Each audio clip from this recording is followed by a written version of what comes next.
Dr. Robert Redfield, the former CDC director, is speaking out for the first time, saying publicly where he believes the coronavirus that caused the pandemic came from.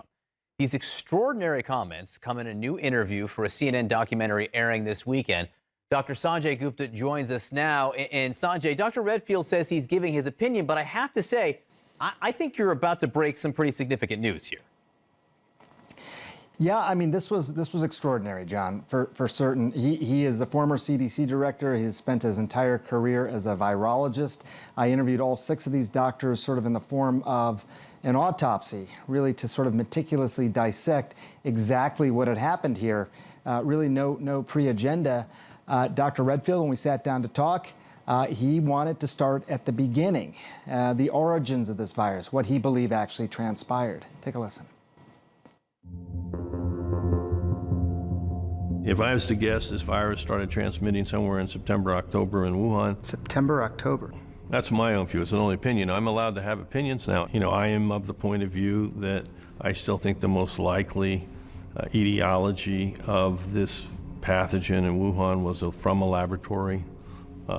Escaped. Other people don't believe that. That's fine. Science will eventually figure it out. It's not unusual for respiratory pathogens that are being worked on in a laboratory to infect a laboratory worker. It is also not unusual for that type of research to be occurring in Wuhan. The city is a widely known center for viral studies in China, including the Wuhan Institute of Virology, which has experimented extensively with bat coronaviruses. It is a remarkable conversation I feel like we're having here, because you are the former CDC director and you were the director at the time this was all happening. For the first time, the former CDC director is stating publicly that he believes this pandemic started months earlier than we knew, and that it originated not at a wet market, but inside a lab in China. These are 2 significant things to say, Dr. Redfield. And that's not implying any intentionality.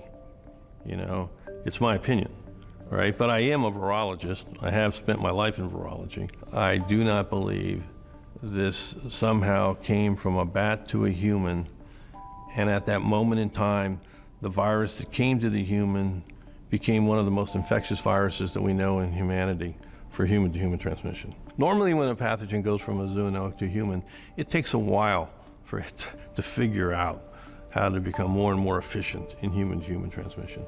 I just don't think this makes biological sense. So in the lab, do you think that process of becoming more efficient was happening? Is that what you were suggesting? Yeah, let's just say I have coronavirus that I'm working on. Most of us in the lab, we're trying to grow a virus. We try to help make it grow better and better and better and better and better and better so we can do experiments and figure out about it.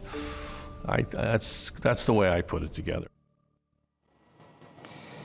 It's a pretty extraordinary conversation and a little glimpse of what we revealed sort of within these couple of hours. I should point out the World Health Organization calls the lab leak theory unlikely, and Chinese officials have started increasingly pointing to a multiple origin theory, saying that this pandemic may have started in multiple places, even around the world, including U.S. military labs. That's unsubstantiated, but that's sort of the back and forth that's happening right now. We still don't know, a year later, exactly how this pandemic started. Sanjay, he's the former CDC director.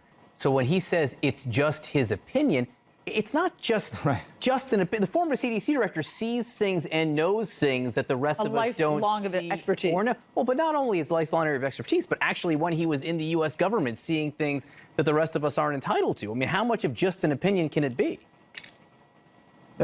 That's exactly right. I mean, he's talking to people on the ground, not just his counterparts at the China CDC, but we have investigators on the ground in various countries around the world, including China. If you look even at our preparedness and response sort of strategies in the United States, it's medical and public health, but it's also intelligence gathering. So when we're sitting down and talking to all these people, we're getting a sort of overall picture, I think, for the first time of what they knew at what time, and how they were sort of piecing that together.